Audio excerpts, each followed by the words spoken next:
Hey everyone, it's Lucas Dockery here with Mission Minded Outreach. We're here with Jeanie Olinger, our honoree for the first annual Get Inspired 5K. We're going to do a full interview with her, trying to get her story, see how God has impacted her through this journey of her and Chris. And so, Jeanie, I'd like to thank you for allowing us to come in your home and do this interview. Well, thank you for coming. Well, Jeanie, I got a few questions for you first. Okay. Being the honoree for the first annual Get Inspired 5K, how does that make you feel? Like a real runner, finally. It's it's actually very humbling because I don't really feel like I deserve that, and but I'm very honored and humbled at the same time, so it's and then at the same time I'm excited too, so it's really exciting to be a part of making something happen, and knowing that it's going to go on is what is almost the most exciting part, is to know that after this year then there's somebody else and somebody else and somebody else. So it's really neat to be part of something that's ongoing, that's building, and this other people will be blessed for years to come. So that's awesome. You'll be able to pass the torch on, being an honoree. And that's one thing here at Mission Minded Outreach we're excited about, is being able to have you as our first, but keep this going for years and years to come. I'll run every year. Yeah, that's what we want to hear. We want more people doing that. You've told me and Clint here about Chris being involved in an accident. Since that accident, how far has Chris advanced from day one till now? Well, from day one, he was unconscious. He was not technically in a coma, but he was. His responses were so slow. He was just barely not in a coma. They could pinch him. They literally bruised him, pinching him to get him to finally respond to pain, and it wasn't even localized response. It was just he knew something was going on. And so he was unconscious for almost 3 weeks with no response, nothing. He didn't squeeze our hand. And so from that to he definitely lets me know when he doesn't like something. He's starting to regain his mobility. He can stand, can use a lot of his own muscles. So he's, as far as progress, and he just continues to to improve every day. I see a little something that he wasn't doing before. He's starting to vocalize. He's eating very well. So he's come. He's come just really a long ways from the initial accident. Now, the accident happened back in November 2008, correct? November 8th. And how old is Chris today? Chris is 29 today. 29 years old? Just turned 29. Okay. How has Christ helped you through this journey of the past 3+ years? 4+ years, yeah. I don't know how people go through things without God, without Christ.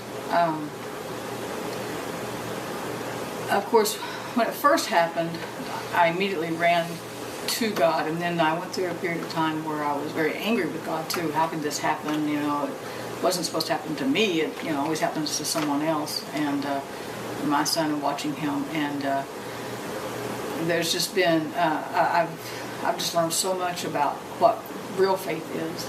And faith isn't really getting what we want as much as having somebody to walk with us, someone to carry us, drag us if we have to.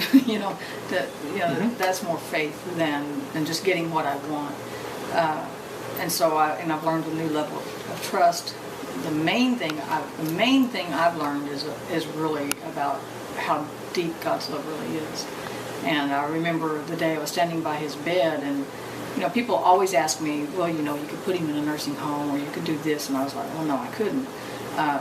We've already been there, and I didn't understand really my own feelings that I couldn't do that. Why couldn't I? It'd be so much easier, so to speak. And to outsiders, to my heart, it wouldn't be, but from what it looks like it would be easier. And I remember standing by his bed, and I always hug him, and he gripes, but I hug him, and I just knew that it was that I loved him so much I couldn't do that. And at that moment, I began to cry, because I realized that was the kind of love that held Christ to the cross. That love for us, that he couldn't have got down if he had technically wanted to, because about the love. It says he saw the prize and the joy set before him, and he went to the cross for us, and we were that prize. And so I understand that love that held him to the cross, because that same love holds me right here in this little prison, in a sense, here with Chris. And so I can understand that love. I understand that this has to have been a stressful journey for you. What have you done to relieve some stress on yourself? Run. Run, yeah, that would be one. You know, initially we spent 4 months in the hospital, and I stayed there with him in the hospital, and that was really the only stress relief I had. Because I was not a runner before, but that's really how I've done that. But you know, I have to also say that music has been a stress relief. Prayer has been a stress relief. You know, searching scriptures for something to make sense, even, you know, and then finding something that makes sense is a stress relief. So that, you know, and I've also had lots of people who have encouraged me along the way. I couldn't have done. I'm not here by myself. Yeah. I mean, you know, even though I feel alone a lot of times, I am not here by myself. So by any means. You know, what we want to do, one of our goals with this Get Inspired 5K is to get you a mobility van. What would that mean to you? Oh man, freedom. It's very difficult to get Chris in and out of the car, and I have done it by myself a time or two, but if I can avoid that, you know, I don't plan things that I have to do it by myself, because it's too much of a likelihood if I drop him. You know, when he cooperates, there's times I put him in the car and he stands up, he turns, he sits, and he's in the seat, and which getting him in is trouble because he falls back, so I can't catch that and hold his legs, you know, all at the same time. But I can get him in. It doesn't look pretty, but I can get him in alone. But I can't always get him out alone, because if he doesn't help, I can't lean and pick up and hurt my back, so I can't afford that. Yeah. So a mobility van would you'd have to call to see if we were home, because it wouldn't matter the weather, within reason, of course, but I could just wheel him out into it and lock everything down and be gone. And so it would actually really give us freedom. It would let me. I wouldn't have to miss family events, because, you know, I wouldn't have somebody to help me here. I wouldn't have to miss therapy. He could go to a real doctor, because they come here. So it would mean, you know, I wouldn't have to worry about running out of toilet paper, because I could just put him in the van and go get what I needed. You know, seriously, because those are practical things that don't happen on a day-to-day basis. I have to actually orchestrate this big thing to make sure I can go to Walmart to make sure I have toilet paper, laundry soap, you know, all the things that I need for a day, for the week, you know.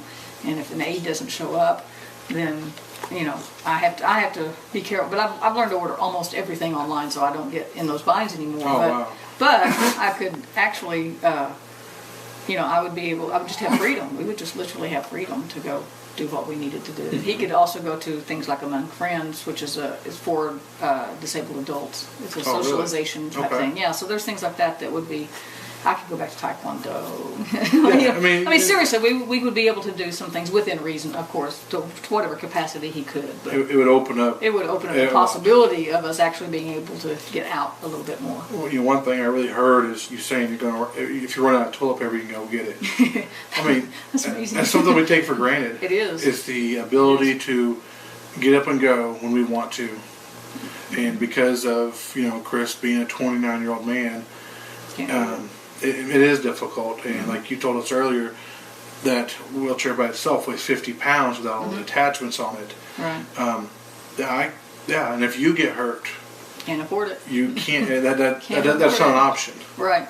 You know, it takes the saying, "Mama doesn't get sick." That's right. You know, to a new level at this point. Yeah. So yeah, because he can't stay in the bed. You know, he will get sick if he stays in the bed. So yeah, but I've had to learn all of that, how to orchestrate all the practical things, you know, because I've got a good aid now, but I haven't always had a real reliable aid, and you know, you can't run out of your basics, and so I've had to work around and figure out how to manage. You know, it's a whole world, it's a whole different world. You don't, you know, because I can't just get up and go somewhere. You know.